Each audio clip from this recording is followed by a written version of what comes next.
serviteurs d'Allah. La semaine dernière, on avait parlé d'un point important qui est Allah subhanahu wa ta'ala ne regarde pas la quantité des actes, mais plutôt la qualité. Allah subhanahu wa ta'ala, ce qu'il regarde, donc, c'est plutôt la qualité de l'acte. Allah Jalla ala nous dit liyabluwakum ayyukum ahsanu amala. Allah a créé la mort et la vie afin de nous mettre à l'épreuve, et voir qui va répondre à l'appel d'Allah subhanahu wa ta'ala et qui est le meilleur en œuvre. Et on a vu que Abu Bakr as-Siddiq radiyallahu anhu était le meilleur, non pas parce qu'il multipliait les bonnes actions, parce que ce qu'il venait à faire, à accomplir, ça venait du plus profond de son cœur. C'est-à-dire qu'il avait compris le sens même de l'islam, de la parole d'Allah subhanahu wa ta'ala. Ibadallah, on avait évoqué avant ceci, toujours dans la même khutbah, que cette religion nous appelle à quoi? À la perfection. Que le prophète Isa a eu, lui, la perfection humaine. Que ce din-là, Allah Jalla ala nous dit Al-yawma akmaltu lakum dinakum. On parle ici d'al-kamal. Wa atmamtu alaykum ni'mati. Et ici on parle de l'itmam, de tamam, de quelque chose qui est complet, de quelque chose qui est parfait. Le prophète Isa lui-même nous dit Innama bu'ithtu li utammima makarim al-akhlaq. Je n'ai été envoyé que dans le but de parfaire le bon comportement. Donc en fait, le sens même de l'islam, de la parole d'Allah subhanahu wa ta'ala, de la concrétisation du tawhid, de la ilaha illallah, se fait par le comportement. D'ailleurs, dans combien de versets et dans combien de hadiths, le prophète nous dit Man kana yu'minu billahi wal yawmil akhir. Quiconque croit en Allah et au jour dernier, et il évoque certains points. Et là, le prophète a évoqué un point qui est important, c'est huququl jar. Man kana yu'minu billahi wal yawmil akhir falyukrim jarahu. Wa fi riwaya fala yu'dhi jarahu. Quiconque croit en Allah et au jour dernier, falyukrim, qu'il soit bon et généreux envers son voisin. Dans une autre version du hadith, qu'il ne fasse pas de mal à son voisin. Allah Jalla ala dit dans le Coran wa'budullah wa la tushriku bihi shay'a. Ensuite, wa bil walidayni ihsana. Ensuite, wa bil jari dhil qurba. Allah Jalla ala nous parle de l'ibada. Souvent, on évoque Allah subhanahu wa ta'ala parle de l'adoration et de suite après l'adoration, le devoir qu'on a envers les parents. Mais après les parents, qui Allah Jalla ala a-t-il évoqué dans le Coran?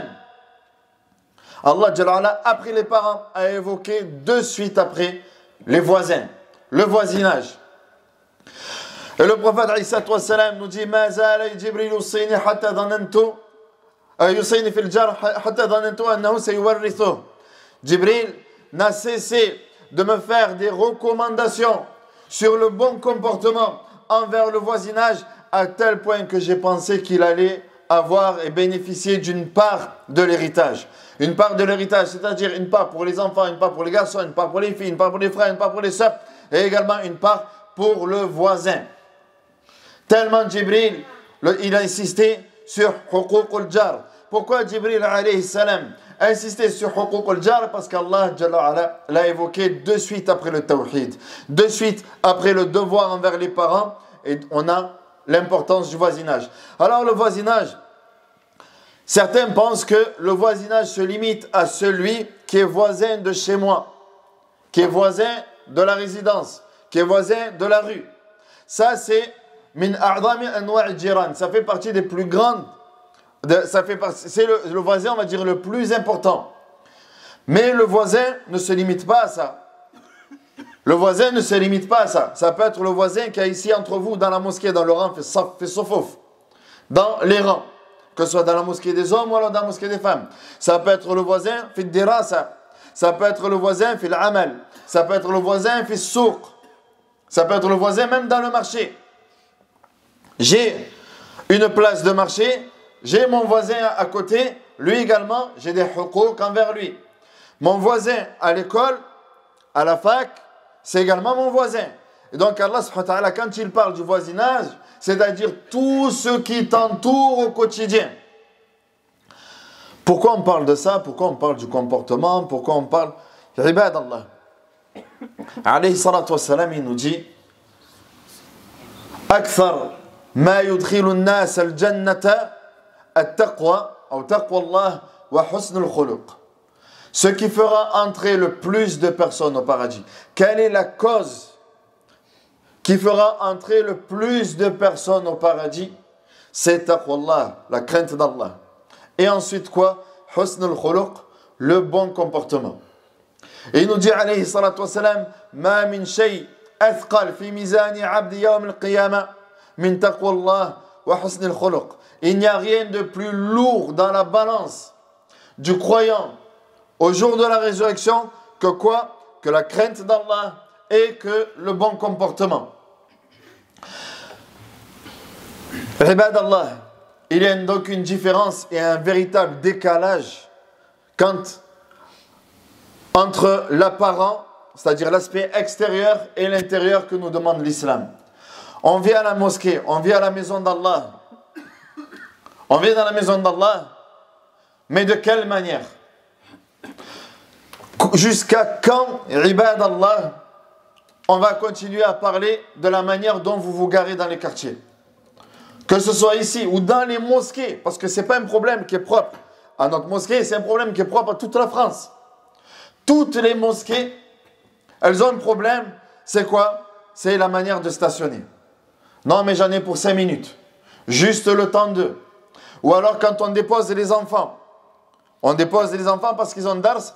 Alors je les dépose. Non, mais juste 5 minutes. Je me gare en double fil, juste 5 minutes. Ce juste 5 minutes pour ton confort personnel, tu es prêt à déranger je ne sais combien de personnes juste pour ton confort personnel. Et c'est là où on voit qu'en réalité, on est dans un décalage total avec les principes de l'islam. Parce que le prophète nous dit « La yu'minu ahadukum hatta yuhibba li akhihi ma yuhibbu li nafsihi » Nul d'entre vous n'est un vrai croyant. La vraie croyance, la vraie foi. La vraie foi. Celui qu'Allah subhanahu wa ta'ala considère comme croyant. Tant qu'il n'aimera pas pour son frère ce qu'il aime pour lui-même. Mais toi, par exemple, c'est triste de dire que c'est dans nos quartiers, dans nos ascenseurs, qu'on trouve de l'urine. N'est-ce pas? Que c'est dans nos ascenseurs qu'on trouve des déchets.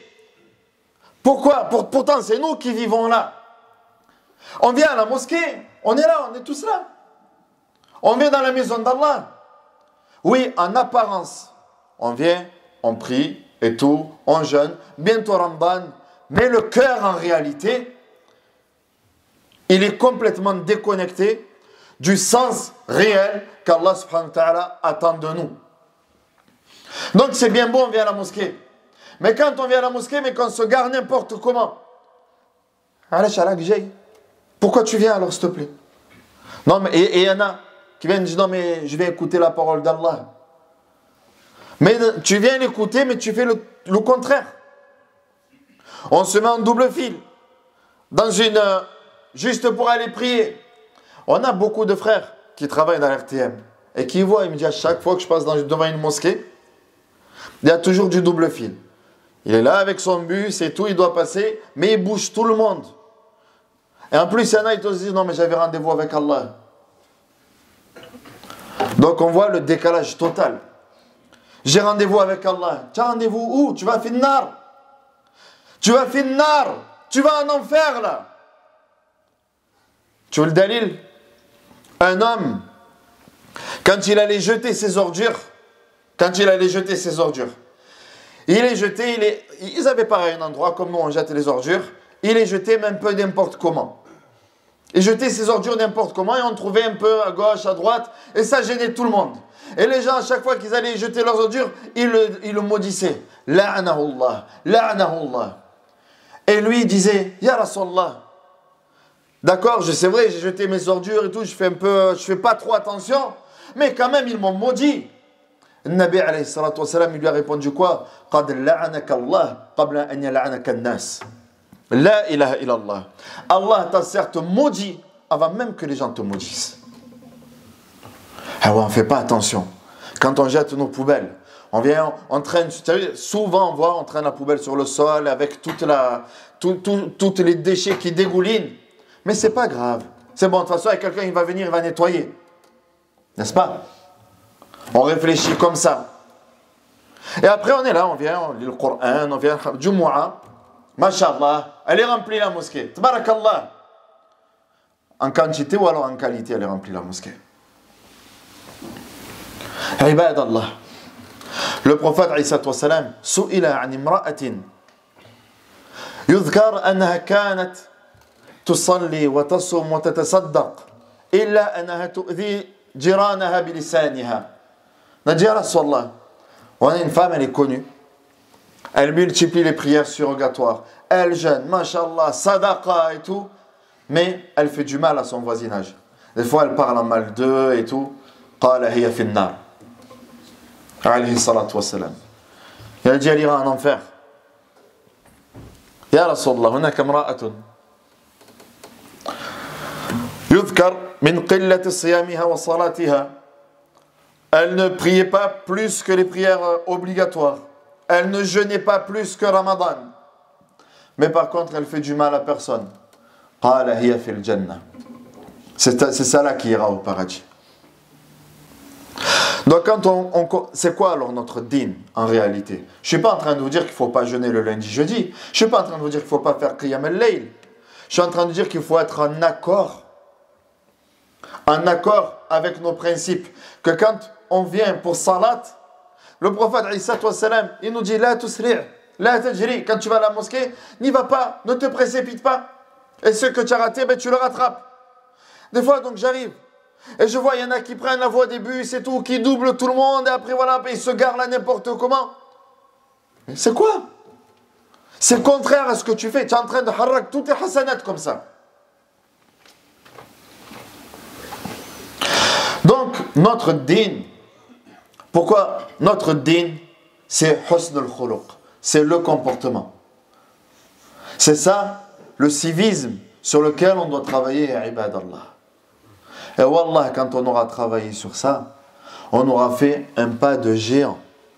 Et là, on pourra dire, ah voilà, c'est bon. Là, on est musulman. Là, on est mu'min.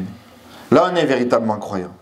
Mais tant que chacun ne pense qu'à lui-même et à son propre confort, jusqu'à déranger les autres, mais c'est pas grave, c'est juste quelques... Non, ce juste-là, c'est ce juste qui va nous faire entrer en enfer. Juste 5 minutes. Bon, mais là, tu es en train de déranger. Ouais, mais je sais. Là, il y en a, ils se garent, là, comme ça. Subhanallah. Combien de fois j'envoie? Ils se garent là, en plein milieu. On a mis un espace pour les personnes à mobilité réduite, pour qu'ils puissent venir avec leur chariot. Et il y a une voiture qui dérange.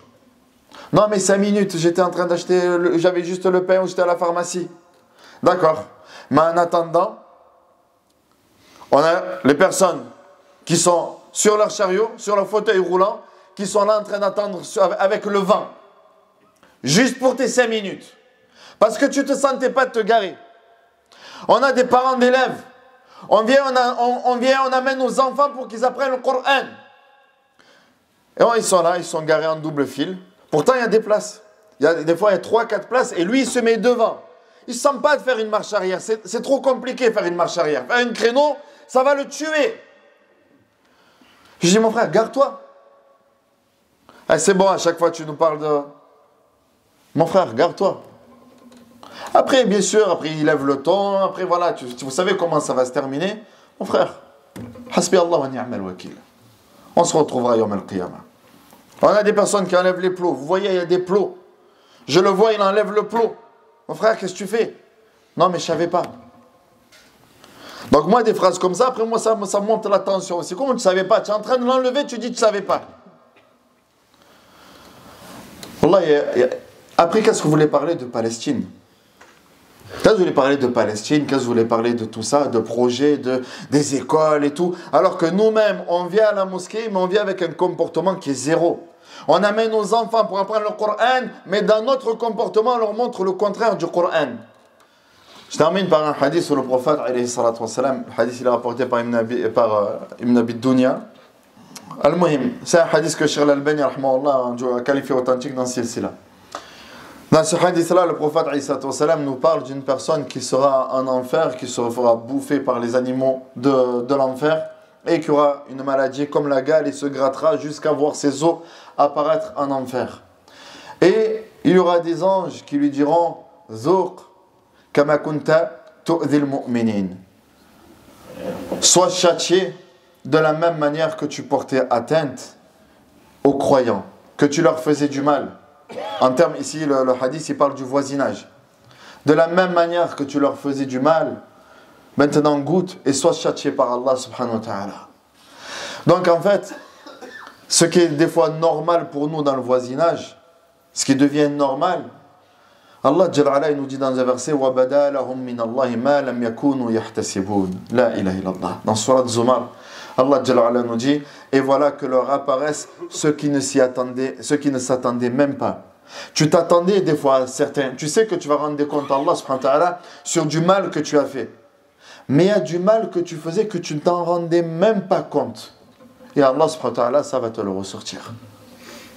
Et parmi ce mal-là, Nabi alayhi salatu wa salam, il nous parle du voisin. Il nous dit u'tu tariqa haqqa, donner à la rue son droit. Donner à la rue son droit. Donc quand on fera des Jumu'ah où on n'aura plus des voisins qui viennent nous voir et nous disent voilà, chaque fois on est gêné, ou alors qu'on entend des coups de klaxon, wallah, à partir de là, on pourra se dire alhamdoulilah, on a vraiment avancé dans notre dîne. On a vraiment avancé comme il faut. D'accord? Parce qu'on est beaucoup sur l'aspect apparent, mais on a complètement négligé l'aspect de qalb. Et ce qalb-là, Allah Jalla ala, nous en parle ici dans l'ihsan. Allah Jalla ala, il parle de l'ihsan. An ta'bud Allah ka'annaka tarah, fa in lam takun tarah, fa innahu yarak. Et dans l'ihsan, il y a le walidain. L'ihsan, il y a le jiran. Et ainsi de suite.